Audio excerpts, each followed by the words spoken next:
So in this video I want to do some analysis of a floor plan to decide whether it is suitable for a 5-bed HMO. We're starting with a 3 to 4 bed house. So these are kind of typical terraced houses, depending on what part of the country you're in, usually about 90 square meters. This is in East Anglia. It's going to be probably around the £200,000 mark for one of these, and the idea is that we convert this house into a 5-person HMO without major structural work. So therefore it is going to be done quite efficiently, cost effectively, and not require a massive budget. So I'll just show you the floor plan to start with. You've got the ground floor here. You come in the entrance hallway, small downstairs toilet on the right, through into the dining area, small kitchen here, and then over on the left side of the floor plan you've got what was the original sitting room. To this, in this instance, we're going to convert it into 2 separate bedrooms, both around 8 square meters each, and we'll do that by putting a stud wall down the middle here, and then that will create the 2 rooms. You've already got the 2 doorways, which will eventually be fire doors, so that's all good. Then we move up to the first floor, and it's a standard layout of up the stairs onto the landing. Bedroom 2 here, good size, nearly 10 square meters. Middle bedroom's a bit small, it's 6.62, and then bedroom 1, again good size, over 10 square meters. You've got the gas boiler here, combi boiler, and you've got your bathroom. So not a big house. You find these sort of houses in a lot of places. The key thing is that we need to, first of all, when we're looking at any of these houses on Rightmove or wherever it is, we want to see if the layout allows it to be for a 5-person HMO. What are the key things to look for? First up, we want to make sure that we're not going to have to do major structural work like extensions and that sort of thing. So each council has a different set of requirements. So the first thing you need to do is find the council's requirements. You can go online, do a search for your council plus HMO regulations, find the booklet, whatever it is, get a contact at the council, so housing officer, someone like that, and speak to them, because they're going to give you so much information that you might not necessarily pick up from just reading the guide. Read the guide first, so you understand the basics and the fundamentals, and then speak to somebody. I'm familiar with all of the rules and regulations in my council. There are nationwide ones and there are council-specific ones. They have their own take on certain rules sometimes. So in this instance, what I'm looking for is a kitchen and dining area as one, which is a minimum of 13 square meters combined. We've got dining area 11, kitchen nearly 5, so we're looking at 16 square meters. So for the purposes of 5-person HMO, that's all good. We then need to look at the bedroom sizes. Minimum size, it's a national requirement, 6.51 square meters. So I need to make sure each bedroom is over that. To be honest, 6.51 is quite small, so I want at least 7.5 really for it to be optimal, because it feels like a better bedroom and you won't have as many problems renting it out. With the really small rooms, it's difficult to rent because people don't like the room so much, especially in a HMO where there's not a lot of communal space. So this one we're good. Downstairs we've got a large enough dining area, big enough kitchen. We've got 2 bed sitting rooms, 8 square meters each, decent size, not massive but okay. Upstairs we've got 3 bedrooms. Bedrooms 1 and 2, plenty big enough, very nice size. That would be they'll be the most desired rooms for sure. And then we've got bedroom 3, which is a bit on the small side really. It's just over the minimum, and that historically has proved to be a harder room to fill. Barring moving these walls around, which is a pain because you've got these doorways here, which are so close it would be difficult to move, and you've got the windows to think about. You'd end up having funny shaped rooms and walls. It's not the best. You can't really do much, so that's what we've gone for as it is with that configuration. And we've got a shared bathroom.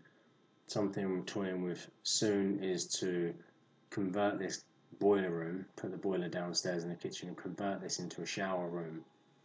So that'll be 2 showers, and then there's also a toilet downstairs. So you've got 2 showers, two toilets. So it's for 5 people. It makes it a nicer experience for their living environment. So that's the fundamentals. Always look at the floor plan before you even think about whether you'd want the house or not, because if the layout doesn't allow you to have the number of people you need in there, then, or you've got to do a load of work, then you're going to have to factor all that in, all those extra costs and that time. The other key thing when you're looking at these plans is where's the stairs. So we've got our stairs, we come from the landing, the bedrooms, and we come down the stairs this way, down the stairs into the entrance hall. This is ideal because it means, as part of your HMO requirements, you need a 30-minute fire escape route for every occupant from their bedroom. The kitchen and dining area will be seen as a very high-risk area because there's a high likelihood of a fire. So all the doors here, here, here that go into any of these areas need to be 30-minute fireproof. And the people who are upstairs or in any of these rooms need to be able to get out of the building without going through this high-risk area. So they, as part of their escape route, they're protected. So we can plot the routes on here and say, are they protected? Well, bedroom here, they would go straight into the kitchen dining area, so that's a problem. But they're on the ground floor. As long as they've got a suitably large enough window, they can get out there if needed. So that covers them. Same for these guys in here. They can get out the window, or because they're into the entrance hallway, this is going to be a 30-minute fireproof area. They can come out of their door, and once they've come out of their door, they can go straight out the main entrance. So that's all good. They're good, they're good. This is all fireproof. And the key thing I've found is the location of the stairs. Sometimes you'll get a staircase that comes down into the dining area. If that's the case, you then have to block it off somehow so that people upstairs coming down have got a way of getting out, because it's not acceptable to let them jump out the window from the first floor or above. So having the stairway come down into the entrance hall, which is going to be protected by fire doors, and it's not a high risk area, that's perfect. So we go upstairs, and we just need to imagine that you're in the bedroom 1, 2 or 3. You come out of your bedroom, you need fire doors here to protect against the boiler. Bathroom's not a high risk area, so it doesn't need a fire door. Come out of here, and you need to be able to get down. All of these doors have to be fire doors. You have to come down the stairs into the entrance hall, out of the door. So we're good. This is a really good layout for a HMO because it can fit 5 people in it. A little bit tight, some would say, but it works. Fit 5 people in it. There's dining area, which is where we have seats and everything. You've got the kitchen. The facilities are enough in there. Again, you're going to need to check the HMO requirements in your area for exactly what your council require. Once you know what's needed, you can check, you can fit it all in: fridge, freezer space, cupboard space, how many hobs and ovens and all that stuff. But up to 5 is usually just 1, like a standard house. And then you've got downstairs toilet, you've got upstairs toilet plus shower, and if you add this additional shower, or even you could knock this through and put another shower here. Both ideas are doable. Then you've got 2 bathrooms effectively for 5 people, so 2 sharing and 3 sharing another, which is pretty good. If the type of clientele that you're attracting are not necessarily looking for high end, you get a lot of people who will do high end HMOs with all en suites, which is great, but imagine the amount of work required. Well, this bedroom definitely couldn't have an ensuite in it, bedroom 3. Bedroom 1 and 2 probably could. You'd impact massively if you put an ensuite here and maybe here. Bedroom 1 would probably be fine because you can get the roots to come into where the toilet and the soil stack is. You've have to route all the pipe work through here, which is probably fine for bedroom 1. Bedroom 2, a bit tricky. You have to come all the way through here somehow.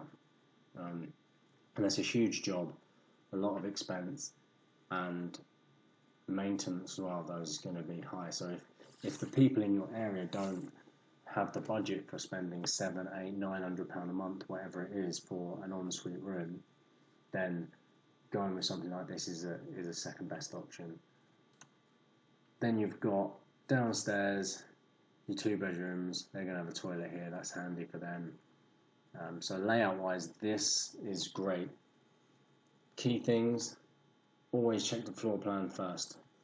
Look at it, come up with any questions, try and imagine how the flow of people is going to go through the house, how they're going to use it, and the key thing is the fire escape route. If you've got any questions, just drop me a message, put in the comments below. The more floor plans you look at, the better you get at quickly working out what would need to be done, how big the areas are. And another key thing actually is, when you are doing these floor plan checks, don't always take for granted what the agent has written down. If the measurements are tight, you definitely need to measure it when you go on the viewing. So any room like bedroom 3 up here, we're quite tight to the limit there. So I'd want to check these measurements for sure. Bedrooms 1 and 3, as long as you get there and they're not drastically different and they look big, then you're going to be okay with them. But bedroom 3 for sure, you need the measurements to check it.